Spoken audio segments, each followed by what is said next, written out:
Bismillahirrahmanirrahim. Assalamualaikum warahmatullahi wabarakatuh. Perkenalkan, nama saya Rina Rusmiana, NIM T2018-3008. Di sini saya sebagai moderator sekaligus presentator dari kelompok 10 yang akan menjelaskan mengenai pengertian dan ciri-ciri laboratorium biologi. Pengertian laboratorium biologi di sini ada dua. Yang pertama menyebutkan bahwasanya laboratorium biologi merupakan tempat berlangsungnya kegiatan pembelajaran biologi secara praktek dan menggunakan bahan serta alat yang khusus. Kemudian yang kedua dijelaskan bahwasanya laboratorium biologi merupakan tempat atau ruangan di jurusan biologi yang digunakan untuk pelayanan akademis, terutama dalam pelajaran praktikum, penelitian, dan kegiatan lainnya yang berhubungan dengan peningkatan dan pengembangan tridharma perguruan tinggi yang dilakukan oleh dosen dan juga mahasiswa. Selanjutnya adalah mengenai ciri-ciri laboratorium yang ideal dalam proses pembelajaran. Yang pertama adalah membangun laboratorium sekolah dengan baik. Artinya, sebelum merancang ataupun membangun ruangan laboratorium, pihak sekolah ataupun arsitek dan juga guru yang bersangkutan harus melakukan yang namanya diskusi terlebih dahulu guna memperoleh masukan mengenai persyaratan sebelum dibangunnya suatu ruangan laboratorium itu. Kemudian yang kedua adalah fasilitas laboratorium. Dikatakan bahwasanya laboratorium yang baik harus dilengkapi dengan berbagai fasilitas. Tujuannya adalah untuk memudahkan pemakaian laboratorium dalam melakukan aktivitasnya. Kemudian yang ketiga adalah penerangan. Ruangan laboratorium di sini harus memiliki pengatur penerangan yang dapat dirubah-rubah dan harus disesuaikan dengan kebutuhan. Kemudian yang keempat adalah ventilasi. Nah, karena laboratorium biologi itu sering menggunakan bahan-bahan yang mudah menguap, untuk itu ventilasinya tidak cukup jika hanya menggunakan jendela, sehingga dibutuhkan alat perotasi udara sebagai ventilasi tersebut. Yang kelima adalah air. Untuk laboratorium biologi, di sini harus dipastikan bahwasanya pasokan airnya itu harus cukup, kemudian kualitas airnya juga harus baik, dan aliran masuk serta keluarnya air tersebut harus lancar. Kemudian yang keenam adalah bak cuci. Nah, dalam hal ini bak cuci yang digunakan adalah bak cuci yang terbuat dari beton atau porselen. Nah, bak cuci ini juga harus dilengkapi dengan saringan. Tujuannya adalah untuk mencegah masuknya sisa-sisa praktikum yang berupa bahan padat. Kemudian yang ketujuh adalah listrik. Nah, karena laboratorium biologi merupakan dalam laboratorium biologi, listrik di sini merupakan fasilitas yang sangat-sangat penting. Untuk itu, besarnya daya yang terpasang harus mencukupi kebutuhan alat-alat laboratorium yang ada. Kemudian yang kedelapan adalah meubilir.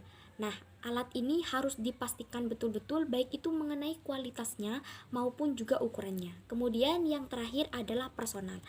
Nah, agar kesinambungan daya guna laboratorium dapat dipertahankan, di sini diperlukan adanya personal atau penanggung jawab yang tujuannya adalah untuk bertanggung jawab terhadap keefektivitasan dan keefisiensi laboratorium, baik itu mengenai fasilitasnya, alatnya, ataupun bahan-bahan praktikumnya. Mungkin hanya itu, kurang dan lebihnya mohon maaf. Selanjutnya saya persilakan kepada presentator kedua untuk memaparkan materinya.